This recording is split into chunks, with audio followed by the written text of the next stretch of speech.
Vamos analisar agora outra fala do Lula na Suíça. Ao comentar a invasão da Ucrânia pela Rússia, o petista, ele voltou a esse assunto, afirmou que se não tem conversa entre os dois países, é porque Vladimir Putin e Volodymyr Zelensky estão gostando da guerra, equiparando mais uma vez o agressor à vítima.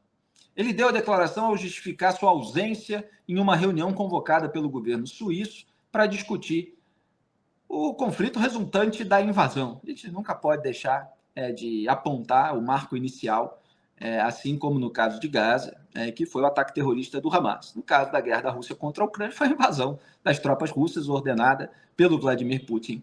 Muito bem, vamos assistir a esse trecho, quando o Lula é questionado, obviamente. Se erraram com a América Latina, eles souberam conversar com a América Latina direito, mas, por outro lado, eles não entendem essa defesa que o senhor faz, às vezes, do Putin. Eu não faço a defesa do Putin. O Brasil foi o primeiro país a criticar a Rússia pela invasão do país. O que eu não faço é ter lado. O meu lado é a paz. O meu lado não é ficar do lado do Zelensky contra o Putin, do lado do Putin contra o Zelensky.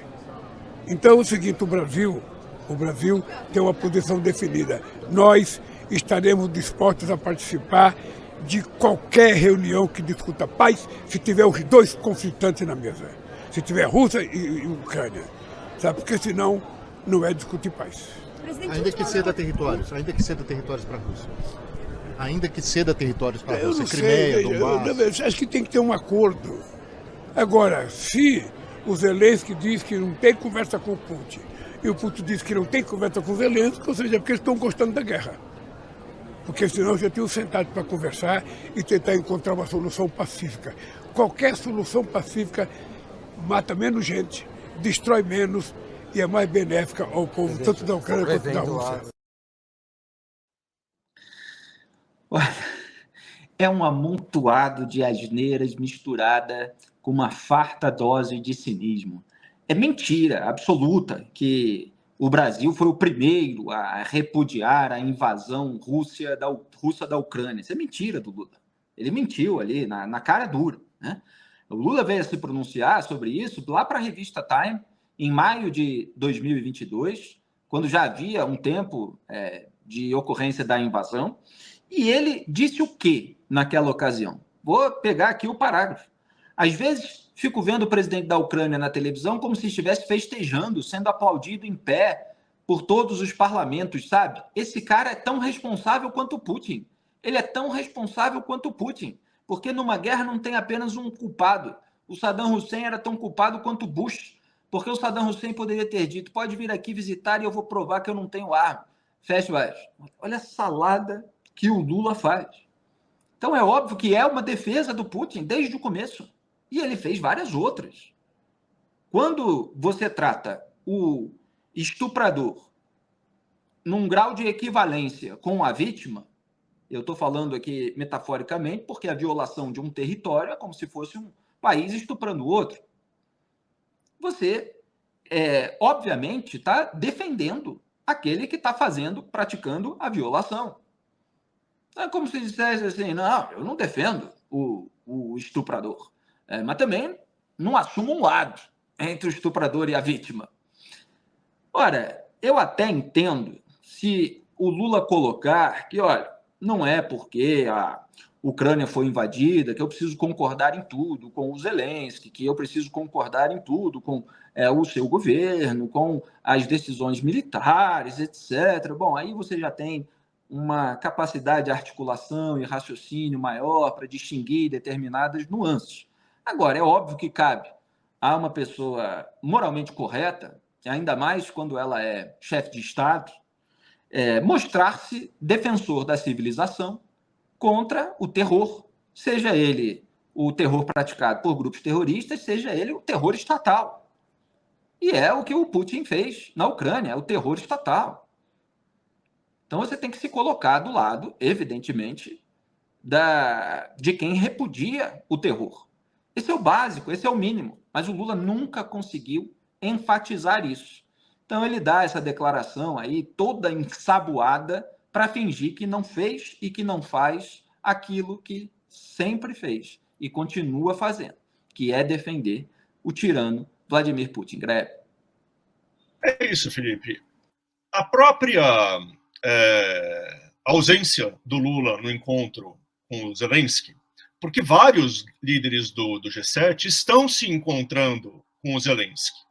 Ele passou a tarde tendo encontros com o Rishi Sunak do Reino Unido, com o Joe Biden, passou a tarde se encontrando com os líderes mundiais que estão lá no evento do G7.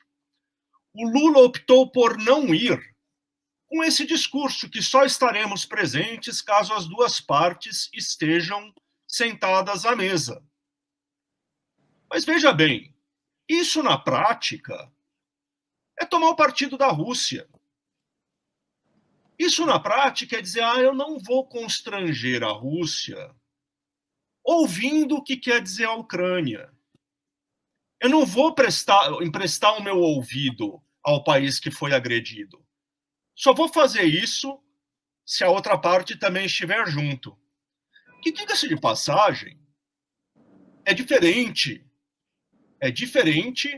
do que o Brasil fez em relação a Israel e ao Hamas, certo?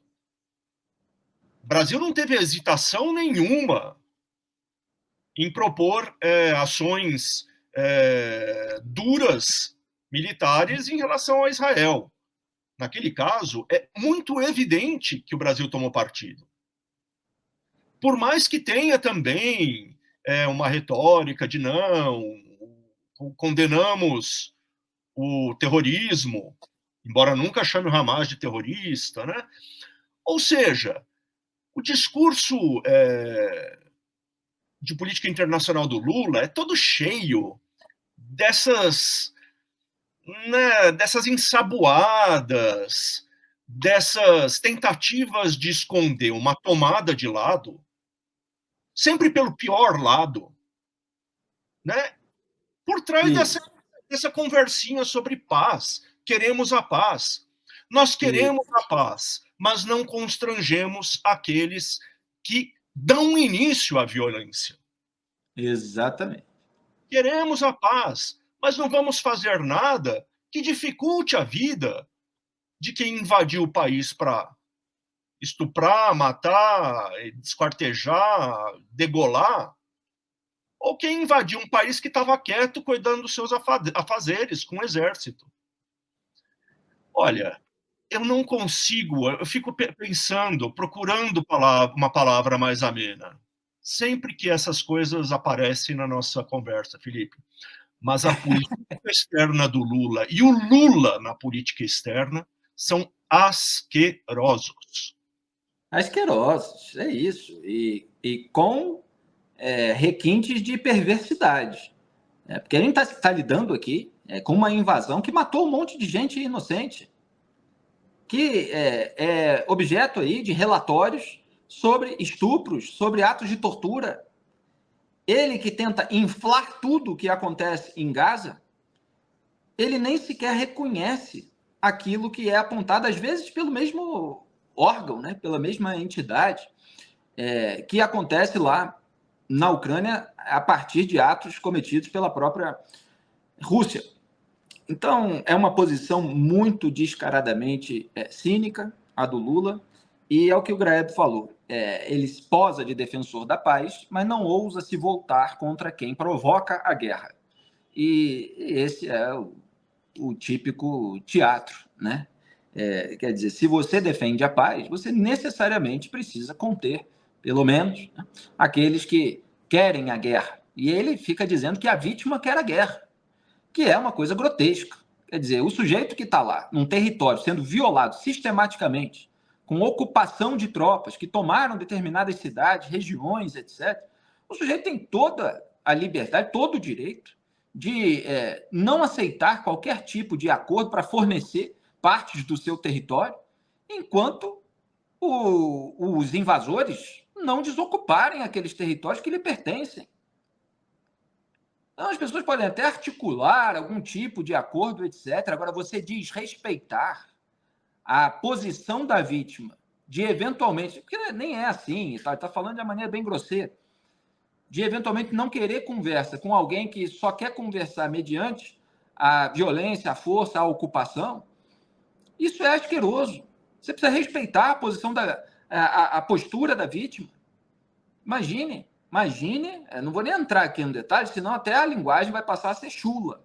Mas você imagine um repúdio de que a vítima aceite um acordo com o estuprador durante o ato de estupro. Bom, cada um pode imaginar que tipo de alegação que surgiria.